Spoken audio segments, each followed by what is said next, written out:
Aloha, and welcome to Betty's Real Estate Corner, brought to you by Roy and Betty Sakamoto, Caldwell Banker, Kapalua. We're here again for Betty's Real Estate Corner to come up with whatever comes into our minds today. We drift a bit from real estate because it's just kind of more fun, and we get more people that check in with us after to figure out what we were talking about. So we're going to drift a little today, I think. Well, totally unscripted. We have no idea what we're going to talk about, but off we go. Off we go. I wanted to talk a little about, and I don't think we're ever going to get off Lahaina and what happened with the fires. And it just, I mean, the longer we go, the harder it is for so many people. It's difficult for everybody. And even if you weren't truly affected, it's difficult. I think it's just difficult for everyone that lives in West Maui. Yeah, we were all affected to, some extent anyway. And yeah, it's a tough thing to come back from. And the Attorney General's report was just released yesterday, and it's a lengthy report. I think I'm going to print the whole report and go through it. But very, very interesting. And I guess another report is coming out by the Alcohol, Tobacco, and Firearms Department. And hopefully by this summer, we'll have that report. What is that report supposed to That's supposed to go back to the origin of the fire, and in West Maui anyway. And, yeah. There's been a lot of speculation if the drastic fire was a result of an earlier fire, that it wasn't totally extinguished or whatever. But the winds were blowing so darn hard. I've heard like 70, 80 miles an hour, which is not quite hurricane force winds, but still pretty high. And embers were flying a mile away and within an hour. So they had the fire spread from the hillside down to the ocean front in an hour. That's amazing. That's quite a distance.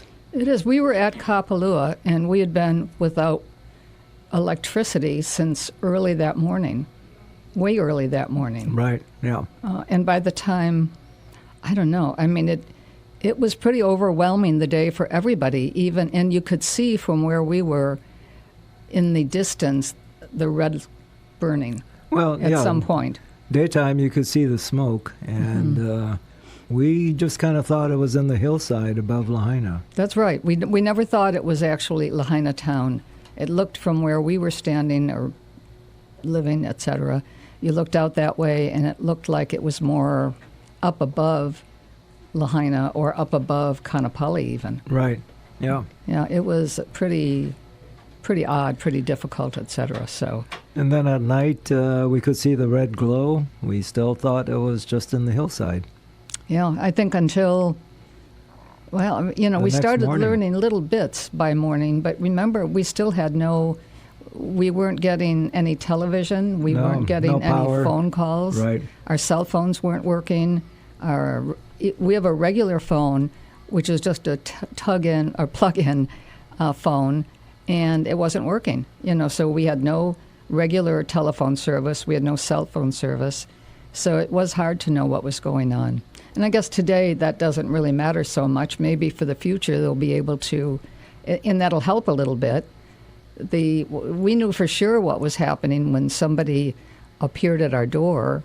Yeah, it was a little bizarre. We got up in the morning, kind of early. Normal time for us is 5:30.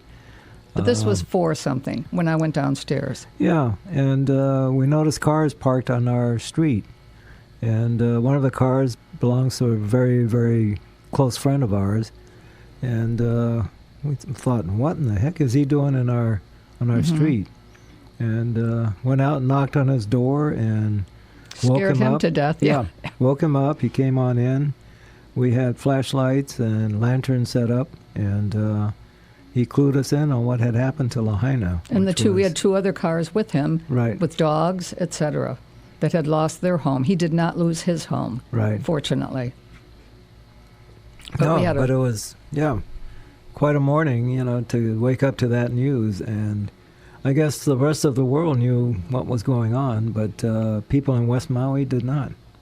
We started hearing more information. Somewhere along the line, our cell phone would work, or at least mine did, every so often. And I would get a call from somewhere, either California or Buffalo, New York, where family are. And they'd be filling us in on what they were seeing, and we had no idea what was going on. So, I mean, that was our information really was coming from California or from Buffalo, New York, for the most part. For the most part, right. And so unfortunately, here we are, 7 months plus downstream, and very little has been done. It's been tough on the residents of Lahaina, West Maui, and basically all of Maui, because the whole Maui economy has suffered. Absolutely. I mean, we're at the stage right now where Roy has been working diligently on a project at Kapalua that will provide 50 homes, modular homes, small modular homes for people, and they're going to be dedicated right now to employees of the person that's paying for everything and lost their homes. So there's going to be 50 homes that are in the process of going up. It's been a nightmare to actually get to this stage, but everybody is in agreement now. It is happening. They're building them, and somebody else is paying for it, which is really great. Somebody who's really dedicated to the people that work for him and that live in West Maui. Right. It's there's no federal funds, state funds, county funds involved. It's strictly being paid for by the owner of the golf courses at Kapalua. And he was really touched by all this tragic events and wanted to do something to help the employees of the golf courses as well as the citizens of West Maui. So we were tasked with the job of getting these homes permitted, which was quite a lengthy process. We enlisted the help of Daiwa House from Japan, who are huge modular home builders. And with their help and so forth, we were able to get our necessary permits. We had our formal groundbreaking maybe a month and a half ago with the governor and the mayor in attendance and the owner of the golf courses. And it was quite an event. It was beautiful. It was absolutely beautiful. It was complete with everything that you would want to have at any Hawaiian blessing. Yeah, we had Kahu Wilmont Kahaiali'i, who officiated on the blessing. It was very, very touching. It was tear-jerking, really. And, that was a start. And so what we're doing is 50 homes, 20 2-bedrooms, 15 3-bedrooms, and 15 4-bedrooms on about a 4.5-acre parcel that used to be part of the village golf course at Kapalua. And so ground has broken, a few homes have gone up, and we're looking forward to late July, maybe as late as mid-August, to have these homes ready for occupancy. And they're great. I think the greatest part about it will be they're small. I mean, there's no question. We could live in one because we've lived in small places. We aren't living in a small place right now, but still, I mean, we could do it. I know we could. And I look at it, and the one thing I thought was, in the morning when you woke up and you had your kids there, you grab a cup of coffee, you go outside. It's beautiful. I mean, it's a golf fairway that's going to be pretty crowded up with homes, but it's all around it. There's places that kids could hide and play and be a great game of hide and seek up there. You'd never find anybody. No. But I think it'll be wonderful. I mean, it's beautiful. It couldn't be any greater. I know. We've talked about it on the show before, and we'll probably talk about it some more in the future. But it's quite an accomplishment once these are done. I'll tell you, to see the people that have been kind of pre-selected to go into one of these homes, I mean, the smiles on their faces make it all worthwhile. That is amazing. I'm not sure. I mean, I know a lot of the people that will hopefully go in, but I've never talked to someone that's really planning right now on being one of the people that goes in. But I think it will be really important. And I think people will do just fine. Again, it's hard. People have been moving all over. They've been living in one room.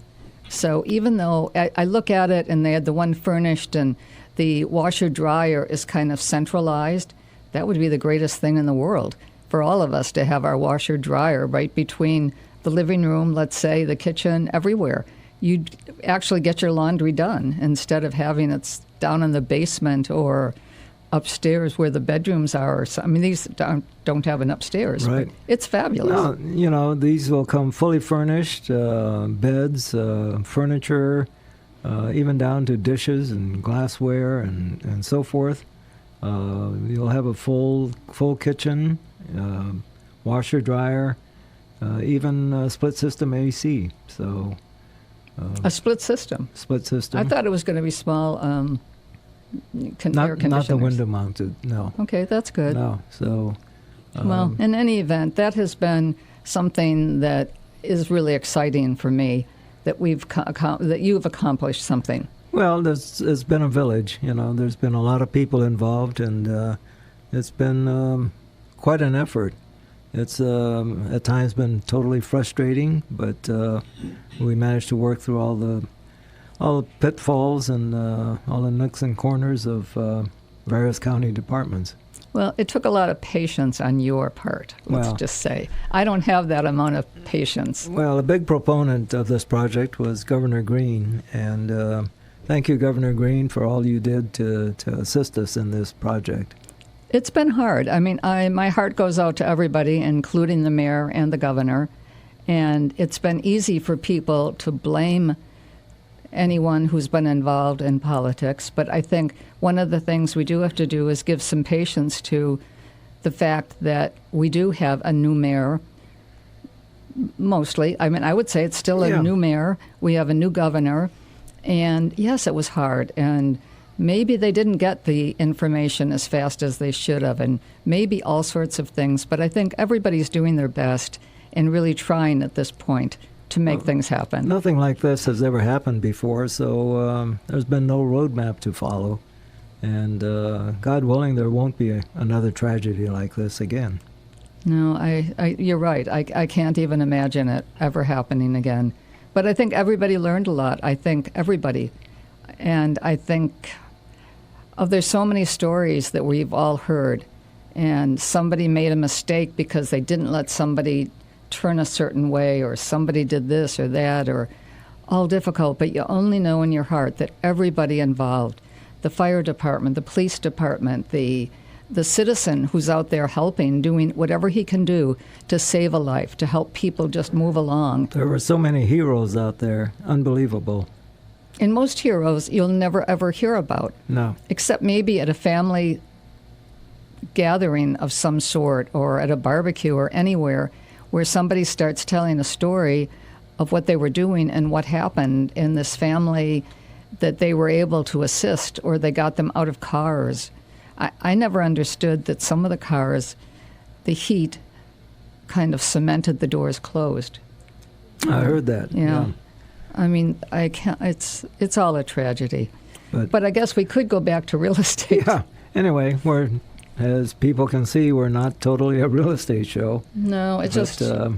We love to chat about what's going on in the Maui community, and West Maui in particular, where our office is located in Kapalua. And one thing for residents of Lahaina, homeowners in Lahaina who lost their homes and so forth, if you are contacted by anyone wanting to buy your property and so forth, think long and hard about making a decision.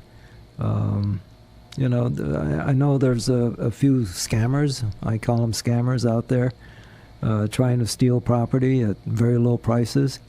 Don't make a decision just off the top of your head just because, wow, the money sounds good, we'll get it right away. talk to an attorney, talk to an accountant, talk to us. You can always reach me, Roy, at 808-870-7060, or Betty at 808-870-7062.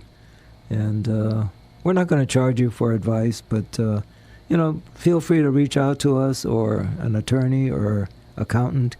But don't make a rash decision and just say, wow, that sounds good, I'm going to sell and get the heck out. Yeah, because when it's done, it's going to be worth more than it ever was.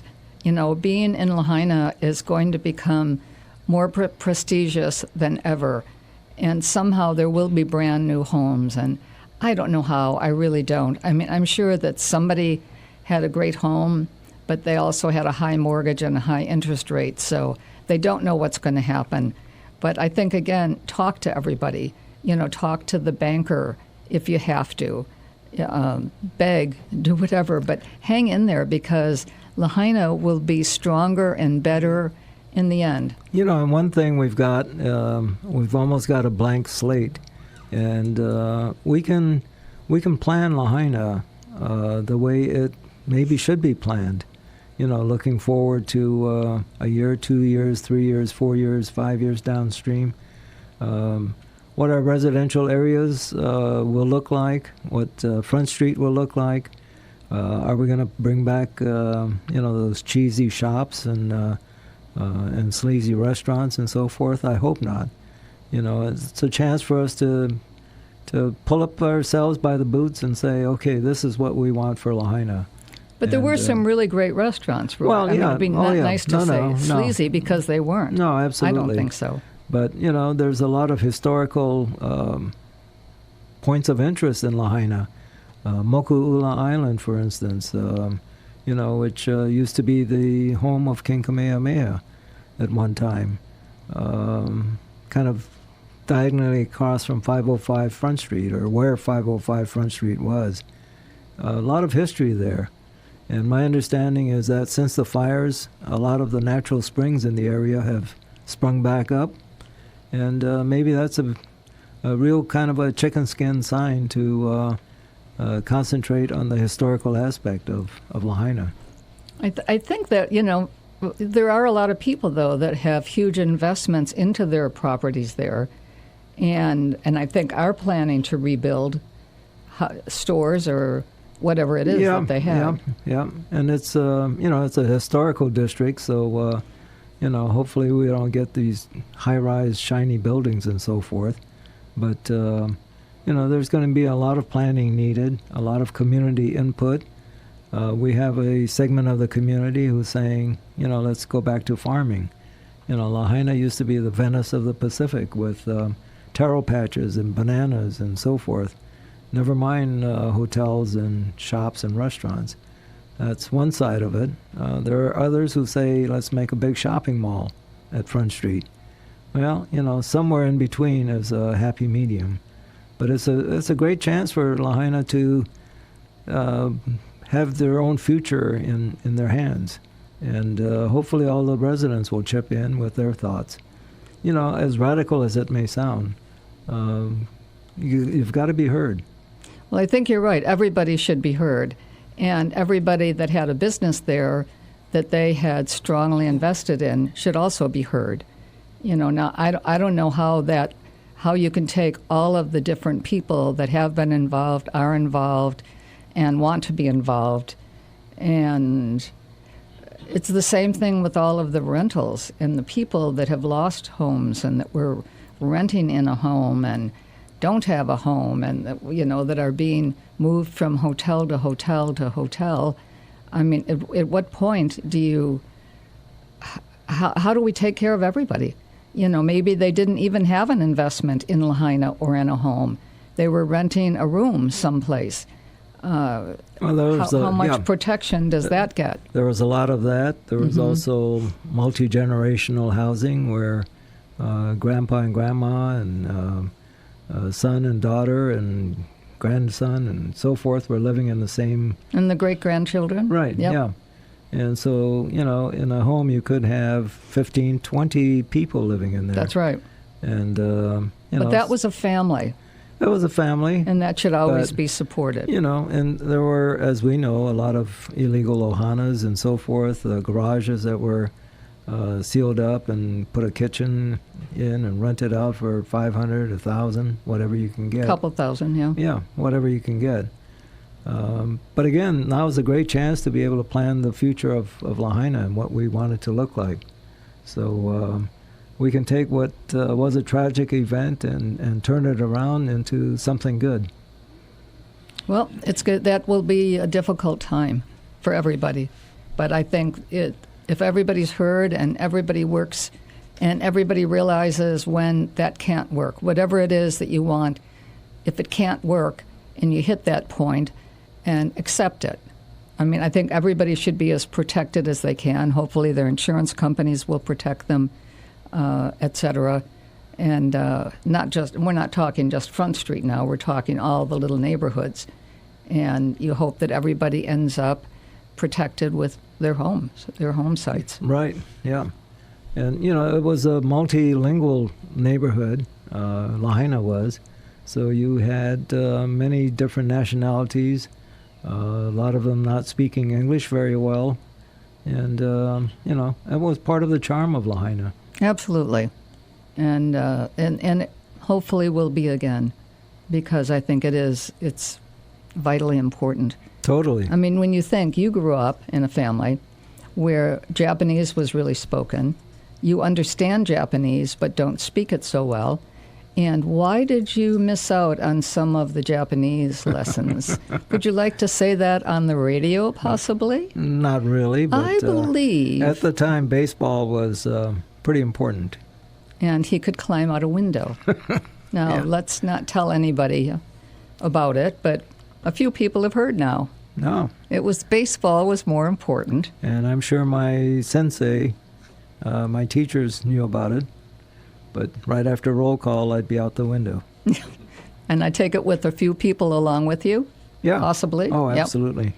Had to have a baseball team. Yeah. You needed a team. Yeah.